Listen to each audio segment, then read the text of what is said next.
sabe o que você deve buscar em termos políticos e qual é o referencial que você deve usar para avaliar candidatos e políticos aqui no Brasil. É muito importante, professor, porque não se trata de querer pegar uma realidade extremamente particular de um país e querer imitar. Não, se trata de você estabelecer critérios, né, e observar exemplos. Né? Mas, claro, que se deve fazer uma avaliação de acordo com o contexto do Brasil. É uma coisa que, hoje em dia, falta muito. Aqui no Trash Talk, podcast do senhor e alguns outros, nós, de algum modo embrionário, tentamos fazer isso. Por exemplo, avaliar com a perspectiva católica, considerando a doutrina social da igreja, como foi um regime político passado no Brasil, por exemplo, ou o que significou um evento político específico, seja a independência, seja a Revolução de 30, seja o governo Vargas, seja o que for.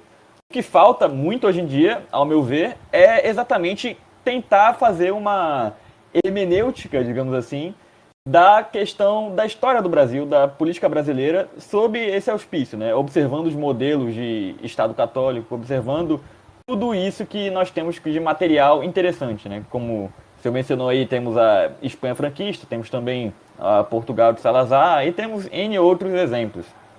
Mas o que se faz hoje, muitas vezes, é ir num caminho totalmente nocivo, que é geralmente estabelecer aí critérios liberais e fazer um revisionismo histórico do Brasil, colocando como a constelação dos valores simplesmente um liberalismo que chega até a ser vulgar muitas vezes. Nós vemos aí algumas iniciativas, né, de algumas plataformas que quer estabelecer o seguinte: não, o Brasil até hoje ele só não prestou porque não foi liberal o suficiente, é muito Estado, então já entrega aquele valor norteador que é pura e simplesmente liberalismo econômico para guiar tudo, né? Se nós tivéssemos sido mais liberais desde os anos 30, hoje seríamos uma potência.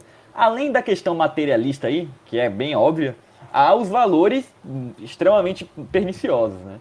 E muitas vezes os católicos vão nessa onda. Porque a propaganda é forte, né? Porque a propaganda é muito forte, há muito dinheiro, nós podemos ver. E o que falta é ir justamente no caminho católico aí, né? Porque não adianta, se você colocar aí como guia dos valores os Estados Unidos, a Inglaterra, ou o que quer que seja nessa direção, a gente vai ficar realmente parado nesse ponto, né? E de discutir aí qual é o mal menor, como é que vamos implantar aí o liberalismo mais verdadeiro no Brasil, geralmente essa discussão, né? Enfim.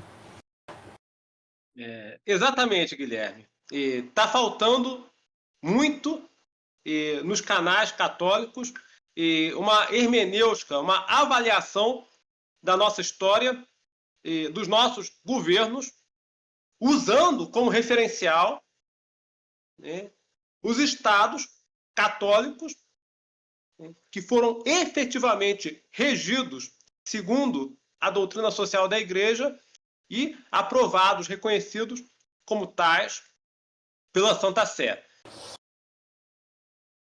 Sem dúvida, não podemos cair no negativismo, né? Enfim, claro, todo mundo sabe, eu tenho tenho restrições a todos os governos que vêm se sucedendo no Brasil desde a independência, desde o 7 de setembro, quando começou a revolução aqui. Agora, isso não me impede de reconhecer, de admitir que muita coisa se fez aqui nesse país nos últimos 200 anos que está de acordo. Que está de acordo com o magistério da Igreja, graças a Deus. Graças a Deus, que esse país ainda guarda, né? Apesar de toda a apostasia, esse país ainda guarda muito da sua herança católica ibérica. Então, você teve governos que chegaram mais perto, né? Se aproximaram mais, outros que tiveram mais longe. Enfim, se a gente tomar como referencial esses referenciais que eu citei por aí, e de fato está fazendo falta uma avaliação da nossa história nesse sentido. O que mais acontece nos canais ditos católicos e em certas plataformas aí de gente que vive num Brasil paralelo à realidade dos fatos, o que mais acontece é uma avaliação segundo um liberalismo mais ou menos disfarçado, infelizmente. Bem, então, essa é a segunda ressalva, outra ressalva que eu queria fazer, a questão dos referenciais. E só para encerrar essa ressalva, Guilherme, quanto mais você lê, aí que está, quanto mais eu leio, quanto mais eu estudo o que era escrito, dito e feito por esses homens que eu acabei de citar, mais eu pego nojo da pretensa direita brasileira. Porque é inevitável.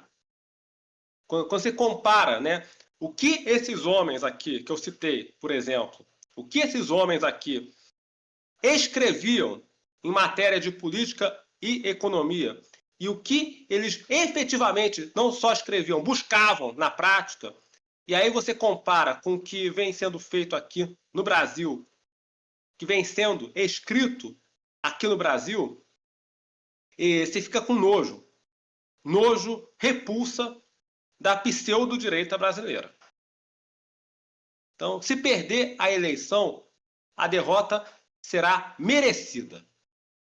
Vai ser merecido. O ruim é que todos nós vamos pagar por isso.